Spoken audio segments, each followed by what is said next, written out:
प्रिय हिंदी मित्रों, नमस्कार। हाईटेक हिंदी परिवार में आपका स्वागत है।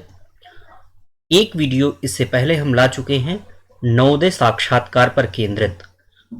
उस वीडियो के अंतर्गत हमने उन सभी संभावित प्रश्नों पर बात की है, उन सभी कॉमन प्रश्नों पर बात की है जो नवोदय साक्षात्कार के दौरान अवश्य संभावी हैं। वे प्रश्न पूछे जा सकते हैं। उन प्रश्नों पर हमने अपने पिछले वीडियो में बात की है। उसमें कई सारे प्रश्न ऐसे थे जिनके उत्तर मित्र हमसे चाहते थे। जिन लोगों ने देखा है उनके कमेंट आए हैं, उनकी प्रतिक्रियाएं आई हैं। स्वाभाविक सी बात थी और हम कोशिश करेंगे कि जो आपके लिए अगला वीडियो लेकर के आएंगे उसमें दोनों का मिला जुला हम वीडियो एक लेकर के आएंगे, जिसमें पिछले वीडियो के प्रश्नों के उत्तर और जो आज प्रश्न हम पूछ रहे हैं इनके उत्तर भी देने का कोशिश करेंगे। एक्चुअली क्या है कि साक्षात्कार के दौरान कोई भी उत्तर ऐसा नहीं होता है जो आदर्श उत्तर हो। ऐसे में हमारी कोशिश है कि ये जो प्रश्न हम आपको दे रहे हैं ये प्रश्न आपके लिए नए ना हो। ऐसा ना लगे कि आप गए और पहली बार आपको इंटरव्यू में ही ये प्रश्न सुनने को मिले। तो ये हमारी कोशिश है कि हम आपको प्रश्नों से परिचित करा दें और उत्तर पर विचार आप जो है स्वयं करें। एक बात यह है और दूसरी बात यह है कि आपको प्रश्नों को लेकर के, इंटरव्यू को लेकर के बहुत ज़्यादा परेशान होने की ज़रूरत नहीं है। उसका कारण यह है कि साक्षात्कार जो होता है उसमें मैक्सिमाइज जो कोशिश होती है वो इस चीज़ की होती है कि आपके व्यक्तित्व का परीक्षण किया जाए। ओवरऑल जो बहिर्मुखी और अंतर्मुखी आपका व्यक्तित्व है उसे जांचने, परखने और समझने का प्रयास किया जाता है। तो ऐसे में जो साक्षात्कार है वह बहुत कुछ ऐसा नहीं होता है कि बहुत कुछ पैटर्नाइज होता है या बहुत सैद्धांतिक होता है, बहुत मेथोडिकल होता है, ऐसा नहीं है। तो कोशिश ये आपकी होनी चाहिए कि आप जब भी साक्षात्कार में जाएं पूरे आत्मविश्वास के साथ जाएं। अब तक आपने जो तैयारी की है उस तैयारी को आप पूर्ण मान करके जाएं और आप इस उम्मीद और आशा के साथ जाएं कि आपको सफलता अवश्य मिलने वाली है, क्योंकि वहां जो भी प्रश्न पूछा जाने वाला है उनका उत्तर आप जो है पूरे आत्मविश्वास के साथ देंगे।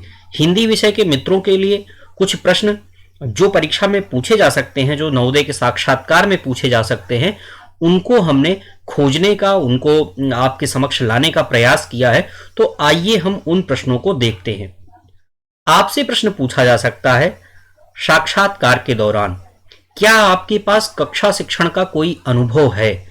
ये पूछा जा सकता है कि आपने क्लास टीचिंग कभी की है कि नहीं की है, क्योंकि कई बार ऐसा होता है कि नवोदय साक्षात्कार में ऐसे लोग भी जाते हैं जिनके शैक्षिक जो सत्र होते हैं उनमें गैप होता है। अब मान लीजिए आपने एमए किया है 2012 में और आप साक्षात्कार दे रहे हैं 2020 में, तो आपसे यह पूछा जा सकता है कि भाई इतने दिनों में आपने क्या किया।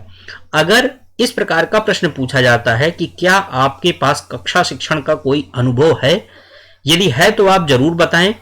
और एक आपके पास सरलतम तरीका यह हो सकता है कि इसमें आप इतनी बात की छूट ले सकते हैं कि आप उनको बताएं कि जब हमने बीएड किया था तो उस दौरान हमने कक्षा शिक्षण किया था, उसका कोई अनुभव भी अगर आपके पास है तो वह भी आप बता सकते हैं कि भाषा सीखने सिखाने के दौरान किस प्रकार की चुनौतियां आपके समक्ष आई थी। तो एक हमने आपको हिंट दिया है, इस प्रकार के उत्तर आप दे सकते हैं। कक्षा शिक्षण से पूछने का उनका आशय यह है कि अगर आपने किया है तो वह जानना चाहते हैं कि आपकी रुचि कक्षा शिक्षण में किस प्रकार है या आपकी दक्षता कैसी है, ये जानना उनका उद्देश्य होता है। तो आप लोग इस प्रश्न पर फोकस करेंगे।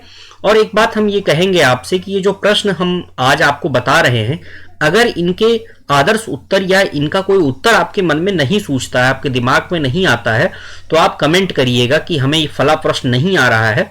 जो हम अगला वीडियो अपना लेकर के आएंगे उसमें हम जो है कोशिश करेंगे कि ऐसे प्रश्नों के उत्तर आपको दिए जाए। तो ये प्रश्न आपसे पूछा जाएगा कक्षा शिक्षण के बारे में, इसको ध्यान रखिएगा। क्लास टीचिंग के बारे में आपसे प्रश्न जरूर पूछा जाने वाला है।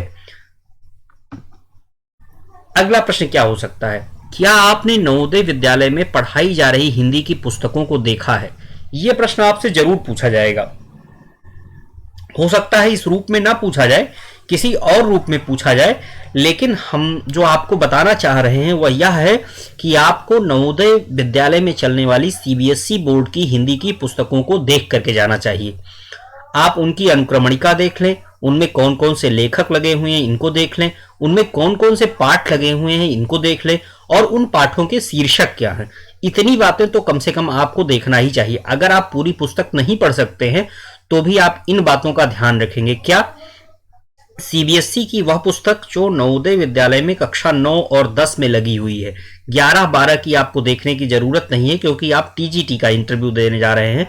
आपको पूरी तरीके से अब जो आप जिस चीज के लिए जा रहे हैं उसके लिए स्पेसिफाई होकर के जाना है, उसी की तैयारी करके जाना। अगर आपसे पूछा जाता है कि कक्षा 11-12 की किताबों को आपने देखा है, तो आप मना भी कर सकते हैं कि यह मेरा पहला साक्षात्कार है और टीजीटी का साक्षात्कार है, इसलिए मैंने कक्षा 9 और 10 की पुस्तकें देखी हैं।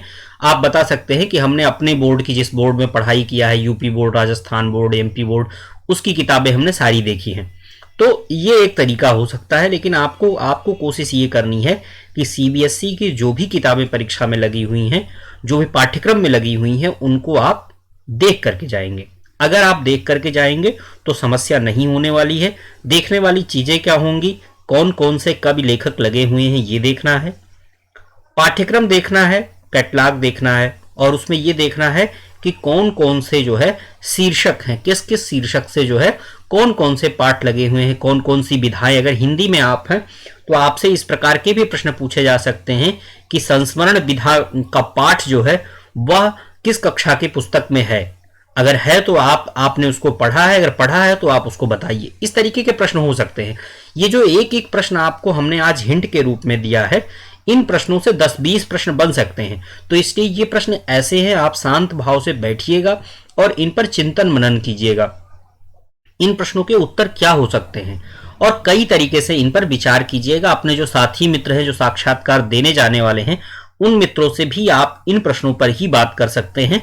और उससे क्या होगा, अगर आप 3-4 लोगों से बात करते हैं तो आपको किसी के उत्तर को आदर्श उत्तर नहीं मान लेना है, बल्कि उनसे आप जो भी काम की चीज होती है उसको आप निकाल करके एक अपना जो है वो आदर्श उत्तर तैयार कर लेंगे कि हाँ, इस प्रकार हम इस प्रश्न का उत्तर दे सकते हैं। तो ये बात ध्यान रखिएगा कि आपको नवोदय में पढ़ाई जा रही किताबों को देखना है।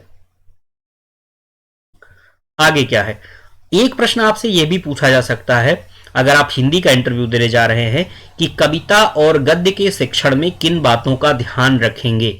या वो सीधे आपसे ये पूछ सकते हैं कि आप जो है कविता पढ़ा रहे हैं तो आप जो है कक्ष में पढ़ाने के दौरान किन बातों का ध्यान रखेंगे। और अगर आप गद्य पढ़ा रहे हैं, अगर पूछा जाए आपसे कि आप कोई गद्य का पाठ पढ़ा रहे हैं तो आप उनमें किन चीजों का ध्यान रखेंगे। तो इस प्रश्न का भी आपको इस प्रश्न का उत्तर तैयार होना चाहिए। जब आपने बीएड में शिक्षण कार्य किया होगा, जब आपने लेसन प्लान बनाया होगा, तो उनमें भी इन बातों का आपने ध्यान रखा होगा, इन बातों को पढ़ा होगा। अगर आपको नहीं पता है तो आप कमेंट करिएगा, हम अगला वीडियो जो लेकर के आएंगे उसमें इस चीज पर बात करेंगे। कविता और गद्य दो अलग अलग हिंदी की महत्वपूर्ण विधाएं हैं, दो महत्वपूर्ण तरीके हैं लेखन के, और ऐसे में दोनों को लिखने का और दोनों को पढ़ने का जो सैद्धांतिक तरीका है वो भिन्न है। तो इस बात को आपको क्या करना है, ध्यान रखना है। आप ये नहीं कह सकते हैं कि जैसे कविता पढ़ा देंगे वैसे ही गद्य पढ़ा देंगे, ऐसा नहीं है। गद्य पढ़ाने का तरीका अलग होगा और कविता पढ़ाने का तरीका अलग होगा। इस बात को आपको क्या करना है, ध्यान रखना है। कविता और गद्य का शिक्षण दो अलग अलग बातें हैं और इन बातों को आप ध्यान रखिएगा। इन पर भी अपने मित्रों से, अपने अध्यापकों से, अगर आपके परिचित में कोई हिंदी अध्यापक हैं तो आप उनसे भी बात कर सकते हैं कि सर कविता और गद्य के शिक्षण में किन बातों का ध्यान रखेंगे। अगर हम अध्यापन का कार्य कर रहे हैं, अगर हम टीचिंग का काम कर रहे हैं तो किन बातों का ध्यान रखेंगे। हाईटेक हिंदी से जुड़ने का आपको फायदा यही होगा कि हम आपको आपकी सफलता के नजदीक लेकर के जाएंगे, और हमारी कोशिश होती है कि जो बातें आपको अन्य चैनलों पर किसी अन्य माध्यमों से नहीं पता चलती है, विश्वसनीय और प्रामाणिक तरीके से उन बातों को बताया जाए। एक प्रश्न और क्या हो सकता है, प्रश्न ये हो सकता है कि कक्षा 9-10 में पढ़ाई जाने वाली कोई एक कविता का वाचन करिए। यह प्रश्न आपसे पूछा जा सकता है, या सीधे सीधे ये पूछा जा सकता है कि हिंदी की किसी एक कविता, कोई 8 लाइन की कविता, कोई 4 लाइन की कविता, कोई 6 लाइन की कविता सुनाइए। ऐसे में आपको क्या करना है कि कई सारी हिंदी की कविताएं, पूरी की पूरी कविता आपको क्या होनी चाहिए, याद होनी चाहिए। हाँ, अब इसमें जरूरी नहीं है कि यही आपसे पूछा जाए कि सीबीएसई की किताबों की कविता बताइए, लेकिन सीबीएसई में जो किताबें लगी हुई हैं उनमें मैक्सिमम ऐसे पाठ लगे हुए हैं जो आपको अन्य जगहों पर भी मिल जाएंगे। जैसे कबीर, सूर, तुलसी, ये लोग जो है आपको सीबीएसई में मिलेंगे, अन्य जगहों पर भी मिलेंगे। तो अगर वो ये कहते हैं कि सीबीएसई में पढ़ाए जाने वाले पाठ को बताइए या अन्य बताइए, तो भी आपको ये कोशिश करनी है। लेकिन ध्यान रखना है, अब इसमें जो है और किस प्रकार से प्रश्न बन सकता है, सीधा सा प्रश्न इस प्रकार बन सकता है इसमें कि आप कोई बाल कविता, हिंदी की कोई एक बाल कविता बताइए, उसका वाचन करिए और जो सस्वर वाचन करिए और उसको जो है जा करके आप उसके भावार्थ को समझाइए। वो इस प्रकार से कहते हैं जो इंटरव्यूअर होते हैं कि आप मान लीजिए कि हम छात्र हैं और आप अध्यापक हैं, अब आप बताइए कि आप जो है कविता का वाचन किस प्रकार करेंगे, एक बाल कविता बताइए। या आपसे पूछा जा सकता है कि देशभक्ति परक किसी कविता का जो है, या राष्ट्रभक्ति से की भावना से ओतप्रोत कोई कविता हो, ऐसी कविता का आप वाचन करिए। जी हाँ, तो आपको क्या करना है, जैसे कि खूब लड़ी मर्दानी वह तो झांसी वाली रानी है, अब मान लीजिए इस कविता का आप वाचन कर रहे हैं, तो पहले तो आप इसका वाचन करेंगे तो उसमें जो भावना है राष्ट्रभक्ति की, वो जो है आपको वहां, मैंने कहा कि आपको पूरे आत्मविश्वास का परिचय देना है। तो ऐसे में आपको क्या करना है कि जरा भी आपको दब्बू पर नहीं दिखाना, पूरे आत्मविश्वास के साथ आप उस कविता को पढ़ेंगे। या मुझे तोड़ लेना वनमाली उस पथ पर तुम देना फेंक, इस प्रकार की कविताएं। या अगर बाल कविता आप पढ़ रहे हैं, अगर पेड़ भी चलते होते कितने मजे हमारे होते बांध तने में उनके रस्सी, ये इस प्रकार की जो कविताएं हैं, तो आप इन कविताओं को याद करके जाएंगे और इतनी अच्छी तरीके से याद करेंगे कि वहां जो है किसी भी प्रकार से भूलने की कोई समस्या ना हो। इस बात का आपको ध्यान रखना है। 2-3 तरीके की ही कविताएं पूछी जा सकती हैं, खास करके आपसे बाल कविता पूछी जा सकती है, राष्ट्रभक्ति परक कविता आपसे पूछी जा सकती है, या किसानों पर केंद्रित कविता भी पूछी जा सकती है, या प्रकृति का चित्रण जिस कविता में हुआ, ऐसी कविता भी आपसे पूछी जा सकती है। तो इन कविता को, इस प्रकार की कविताओं को आपको क्या करना है, इन पर आपको ध्यान देना है, ये बात आपको ध्यान देना है। या जो है आपसे पूछा जा सकता है कि गद्य में आपको कौन सी विधा अच्छी लगती है। अब मान लीजिए आपने कह दिया कि मुझे कहानी अच्छी लगती है, तो वो आपसे पूछ सकते हैं कि हाल के दिनों में आपने कौन सी कहानी पढ़ी। या आपसे पूछ सकते हैं कि हिंदी में आपको ऐसी कौन सी कहानी या कहानीकार है जो सर्वाधिक प्रिय है।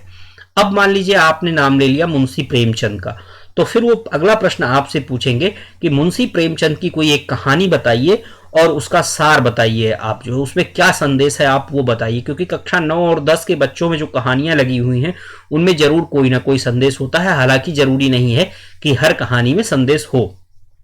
तो इस प्रकार के प्रश्न आपसे पूछे जा सकते हैं। तो इनका उत्तर देने के लिए भी आपको तैयार रहना चाहिए। आपने कौन सा उपन्यास पढ़ा है, इस उपन्यास की खास बात क्या है, इस उपन्यास के लेखन में, इसके शिल्प में क्या खास बात है, इसकी भाषा में किस प्रकार के प्रयोग किए गए हैं, इन चीजों को आपसे पूछा जा सकता है। तो आप इन बातों को क्या करेंगे, ध्यान रखेंगे। हिंदी साहित्य में जो प्रश्न हैं वो कई बार प्रश्न विविध बनते हैं, लेकिन उनके बनने का जो तरीका होता है वो बहुत स्वाभाविक होता है। इन प्रश्नों को, जो आज प्रश्न हम आपको बता रहे हैं, अगर इन प्रश्नों पर आप ध्यान दे लेते हैं तो यकीन मानिए कि आपका साक्षात्कार बहुत अच्छा होने वाला है। ये बात आपको साक्षात्कार दे करके जब आप निकलेंगे तो आपको पता लगेगा कि हाईटेक हिंदी का जो वीडियो हमने देखा था उससे हमें काफी मदद मिली है। बहुत सारे लोग परेशान हैं बहुत ज्यादा कि व्याकरण को लेकर के क्या पूछा जा सकता है। ये मित्रों की बहुत चिंता है, क्योंकि व्याकरण से कई बार मामला फंस जाता है। ये बिल्कुल स्वाभाविक सी बात है कि व्याकरण कठिन लगता है और इसमें फंसने के भी चांस रहते हैं। लेकिन आपको कोशिश ये करनी है कि जो सिलेबस में लगा हुआ है, सिलेबस में आपको देखना है कि संधि, अब मान लीजिए संधियां 5 प्रकार की होती हैं, समास 5 प्रकार के होते हैं, तो उनमें कौन कौन से संधि पूरी नहीं लगी है। सीबीएसई के 9-10 के पाठ्यक्रम में थोड़ी संधि और समास लगा है, और जितना लगा है उतना आपको तैयार करके जाना है। या जैसे छंद है, तो मान लीजिए छंद में दोहा, चौपाई और सोरठा लगा हुआ है, हमने देखा है, तो आपको दोहा, चौपाई और सोरठा की क्या करने हैं, उदाहरण तैयार करने हैं। कहते किसे हैं दोहा, चौपाई और सोरठा, इसको आपको तैयार करके जाना है। रस, अलंकार, अब इतनी चीजें आपको क्या करनी है, तैयार करनी। कई सारे मित्र जो है बहुत इसको इस प्रकार से पूछते हैं कि सर अगर हमसे जो है काव्य शास्त्र के प्रश्न पूछ लिया। अरे भाई, आपसे काव्य शास्त्र के प्रश्न क्यों पूछेगा, काव्य शास्त्र आपके पाठ्यक्रम में लगा ही नहीं है। अगर सिलेबस में काव्य शास्त्र नहीं है तो आपसे काव्य शास्त्र के प्रश्न नहीं पूछे जाएंगे। एमए में आपने अध्ययन किया है, बीए में आपने अध्ययन किया होगा, लेकिन वो एमए बीए के स्तर के शिक्षण के लिए जरूरी है। वो जो है आपको हाई स्कूल इंटर में उसकी जरूरत नहीं है। ऐसे में आप लोग अनावश्यक परेशान ना हो, जितना पाठ्यक्रम में लगा हुआ है बस उतनी की ही तैयारी आप लोग करके जाएं। तो व्याकरण में यहाँ से प्रश्न पूछा जा सकता है। मान लीजिए कोई संधि आपको दे देगा कि फला संधि है, इस संधि का सूत्र क्या है, इस संधि के 2 उदाहरण बताइए, या आपको जो है व्हाइट बोर्ड पर भेज सकता है और कह सकता है कि इस संधि को जाकर के पढ़ाइए और समझाइए। समास के बारे में प्रश्न आपसे पूछा जा सकता है। छंद पर हमने बात कर ली, अलंकार और रस पर भी इसी प्रकार से प्रश्न पूछे जा सकते हैं। तो आपको ध्यान क्या रखना है, हिंदी की का अगर आप साक्षात्कार देने जा रहे हैं तो आपके फोकस में जो चीजें होनी चाहिए उनमें संपूर्ण हिंदी साहित्य का इतिहास होना चाहिए। जो एमए के स्तर पर आपने पढ़ा है वह तो आपको तैयार होना ही चाहिए, लेकिन जो सबसे महत्वपूर्ण बात है कि कक्षा 9 और 10 को ध्यान में रख करके जो सीबीएसई की किताबें हैं, जो सीबीएसई का पाठ्यक्रम है, उसको ध्यान में रखकर उसके इर्द गिर्द ही आपकी सारी तैयारी होनी चाहिए। तो इस बात का आप लोग क्या करेंगे, विशेष ध्यान रखेंगे। आज जो हमने प्रश्न पूछे हैं इनमें आपको किसी भी प्रकार की समस्या है तो आप कमेंट में जरूर लिखें, हम उनका समुचित उत्तर देने का प्रयास करेंगे। किसी भी प्रकार के और कोई प्रश्न है, कोई संशय है, कोई समस्या है नवोदय साक्षात्कार को लेकर के, तो आप कमेंट करिएगा। अगले वीडियो में हम उन सभी संशय को दूर करने का प्रयास करेंगे। तब तक के लिए धन्यवाद। अगले वीडियो में हम पुनः मिलते हैं। हिंदी विषय से संबंधित किसी भी प्रकार की समस्या, कोई प्रश्न, सुझाव या सहयोग हो तो आप हमें लिख सकते हैं। ईमेल